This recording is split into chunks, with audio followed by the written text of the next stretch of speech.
Before I even get started with this video, I just want to say nostalgia is a very, very powerful thing. It can take the absolute worst of toys and TV shows and turn them into something amazing in your mind.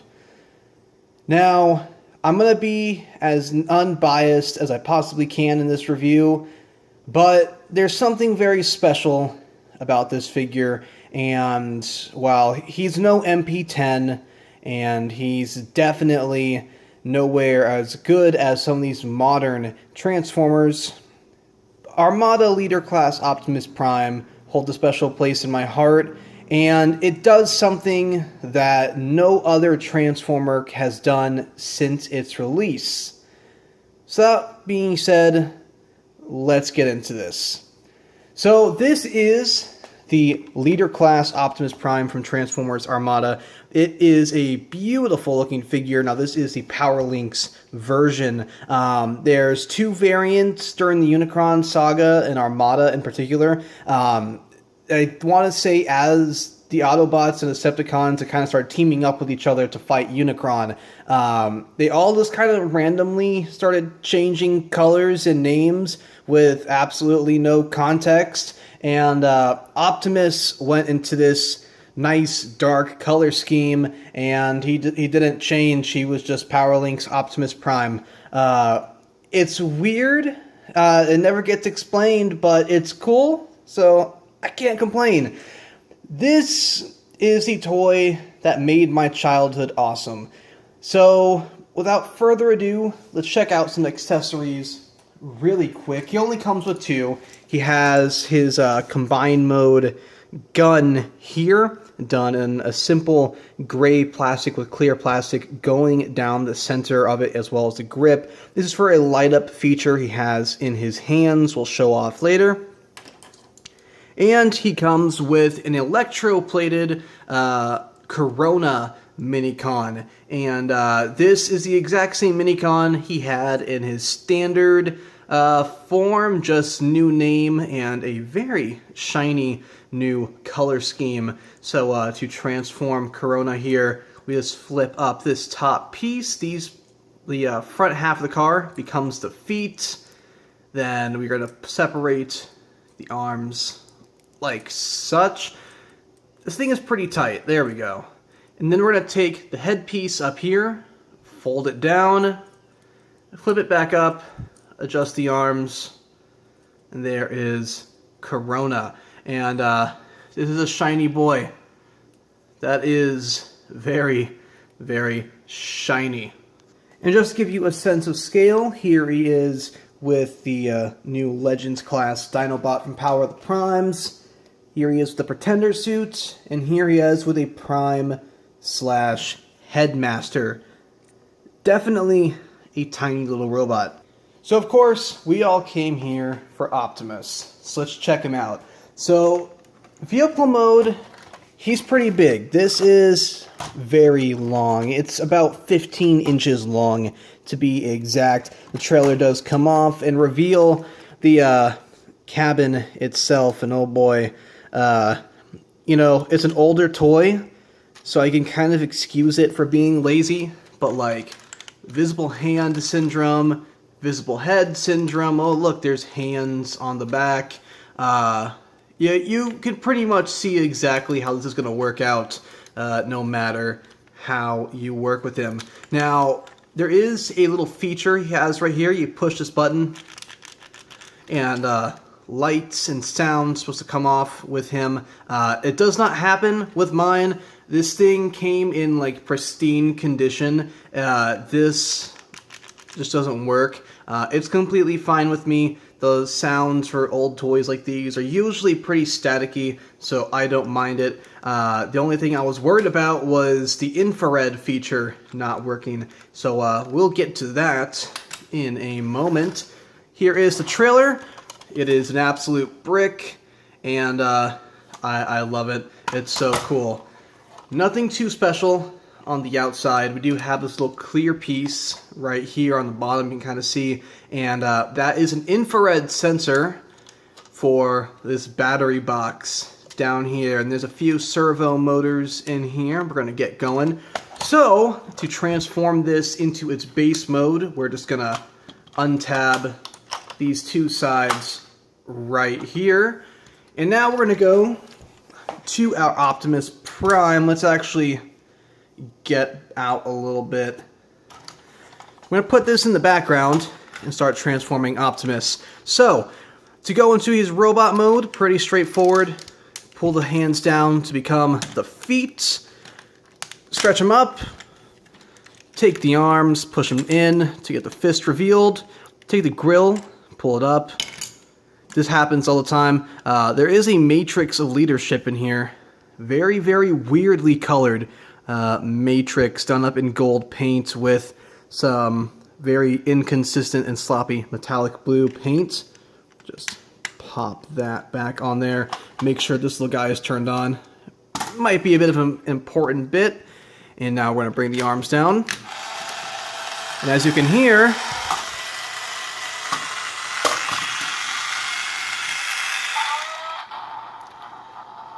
the trailer transforms itself into a base. It's really cool. We're going to check this out in a moment. We're going to finish up our Optimus here. Pull the chest in. Split the legs about as far as we're going to get. And there is our Optimus. And he is about Voyager size. He's right in between Voyager and Deluxe. It's a very weird size for this figure, and I like it. It's not amazing, but it's something you can do. He does have this really kind of funny feature here. In the cartoon, his mouth moves up and down when he talks, and for whatever reason, Hasbro turned that into a feature. Have this little red lever here, and you push it down. His little mouth plate moves. I find it to be really cute. Just of all the things, you know, that's the gimmick we get. Love it. As I did show earlier, we do have the Matrix chilling in here. Now, in this form, he does have a gun he can hold. He can take off these smokestacks from both of his arms and combine them into a nice little pistol to hold like such. That's about it. Nothing too special there. You can see the legs are kind of giving out on me. I'm trying to hold them up the best I can. So that's pretty much it for the standard weapon. You can put the combined mode gun in his hand, although the scale is kind of weird, so I prefer the small gun here. Although, as all leader class Prime owners can tell you, you never keep him in this form. So I'm going to speed through his articulation real quick. There's little to no articulation. You have a full 360 at the shoulder. Your arms, you can bring them up. The swivels here, not the swivel, yeah, the joints are pretty tight. So you can get about 90 degrees with him. No bend unless you put the fist back in, which kind of defeats the purpose of calling it an arm. Head can do a full 360, no problem at all. Unintentional shoulder movement, it's a thing you can do. As far as the leg articulation goes, you can go all the way out, about that far back, and that's about as far out as you're going to go without untabbing the back skirt here, which become the power links, or sorry, the super mode arms. So that's it. He's nothing too special in this form. So now that we're airborne, here is the base mode. This is like a little hair trigger. Very easy to activate that right there. So this is a base for your Minicons, and you can just kind of transform them and throw them however you want. There's really no way to go wrong with this. It's a feature as a kid I remember enjoying for like 2 seconds because it does its own transformation. You know, you can take them all, pretend they're manning the battle stations here. Here's a little flip out feature on the leg piece right here. This little gun pops up and you could have your little Corona kinda posing it. Not really. These are made for Minicons, but there's nowhere for them to like actually hold the pieces, which I find to be a little bit funny. It's a thing you can do. It's, you know, use your imagination, right? This turret here does swivel a full 360, has a little missile you can launch out of there. Back when missile features were very common in toys, man. Remember those back in the day? Bring that back into rest. Interestingly enough, there's a fake one just like molded in there. Would have liked there to be a second one, but I'm not going to complain. We do have some little ports here to put your Minicons on. You can take either of them, pop them in, and oh man, it's a tight fit. There we go. You have little extra hidden guns that can pop out. Little display screen. Does flip out when it wants to. Yeah, you heard a sound gimmick going off. Nothing too special there. I'm trying to think. We have... These are the sides of the trailer right here, and these pop out on both sides. You can just pop your Minicon in there. Little switch. Launch your Minicon out of there. If you want to send them flying, it's a thing you can do. Interestingly enough, I'm going to kind of zoom in up top right here. We do have a little spinning radar dish. As you saw earlier, this little base, there's like a little molded missile launcher in here you can kind of see. Again, you can kind of put a Minicon on there. That's actually a little bit more believable.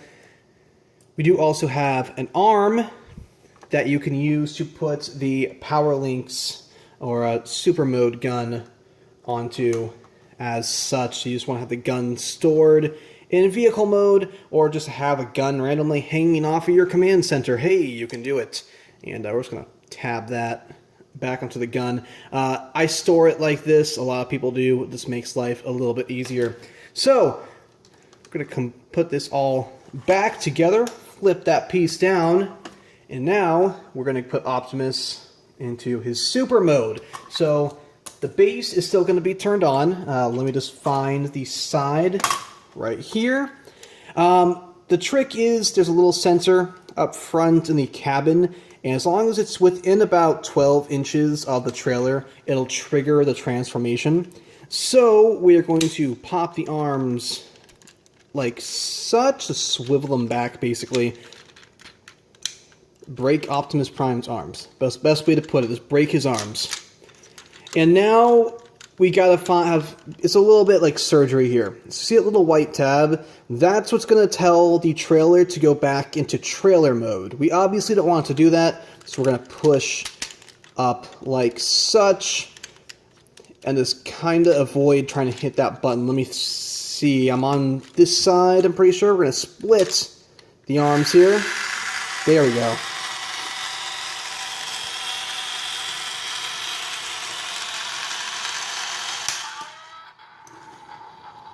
That's really freaking cool. I love that. We're actually going to turn it off at this point to prevent it from transforming itself once more.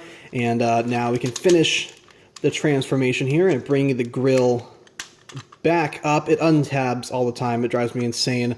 It was like this when I was a kid, and I mean, this thing was like fresh out of the box quality, and it still pops off, so I can't complain.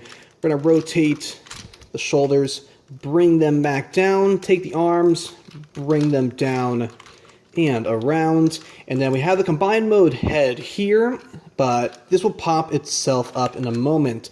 As you can see, I have tabs here, and there's the connection points on the trailer. You should tab these legs in. There are little tabs on the inner piece of the trailer right here, and they'll just tab themselves in like such. The legs are nice and sturdy. And now we shall combine Optimus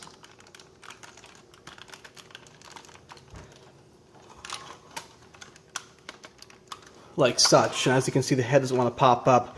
It's an iffy little gimmick here. Let's flip that out. And here we have Optimus Prime in his super mode. And this thing is so big that I actually can see over my bar in this shot. So he's a big boy. And he is also a brick. As we've all seen, the trailer becomes the legs. There are absolutely 0 points of articulation in the legs. And the only real articulation you're going to get out of the figure will be in the arms, which you can kind of force a 360 around there. At least you could. It does lock itself up at about the highest. And that is why this is an old toy. Little to no pressure, and there we go. Little to no pressure, and the chest falls off. So arms can go up about this high. Articulation is about 85 degrees, can go out nowhere. It's really weird. This is a leg swivel here. Yeah, that's going to pop off every time. So you can see right about here. Let's find the size on the other side here. There's this piece folds out, and that's supposed to give the bend. The issue is it's not like a locking. It's hard to explain. It's not a locking mechanism, but the swivel is very loose. I cannot hold this figure to save my life. It's very loose, so like when you turn what would be normally the bicep, it turns the entire shoulder, and it drives me insane. So you can get a little bit of articulation out of here, but not much. You can see right here, you have a little button, and you push that. His hand has a nice red LED in there, so you can take his gun, put it into his hand, and light it up. Boom. 2000s nostalgia. And before I wrap this up, here's a quick size comparison. Here he is with Power of the Prime's Volcanicus, and he is just slightly taller than Volcanicus by the ear crests up there. So very big boy. Next up we do have the Power of the Prime's Leader Class Optimus Prime. See how he scales. And because we can, here he is with a little Prime Master. Overall, this is a great figure, minus that. You'll see in the next 2 videos why you should be buying this figure outside of his trailer gimmick. This Optimus kind of started a trend where he has other Autobots power him up, but they all become different body parts. So you'll see in the next video, for example, I'm going to be reviewing Jetfire over here. Jetfire will replace the legs. It'll also make him a lot more stable. He won't be falling forward all the time, as you saw in the video. And then we also have Overload over here, who becomes a giant thing of Buster Cannons for his back. So a lot of the flaws that this figure kind of obtains gets fixed. Overall, I think I paid like $100 for him. I wouldn't pay more than that for an Optimus Prime unless you were getting a bundled deal with Jetfire and Overload. He's a great figure. He hits you right into childhood if you grew up with him. But by today's standards, this is like an upscaled Wei-Jang style, like deluxe class. Great figure, not so great articulation, but it has some fun gimmicks. That's really all I can say for it. So, with that being said and done, please make sure you like, comment, and subscribe, and I will see you in the next review.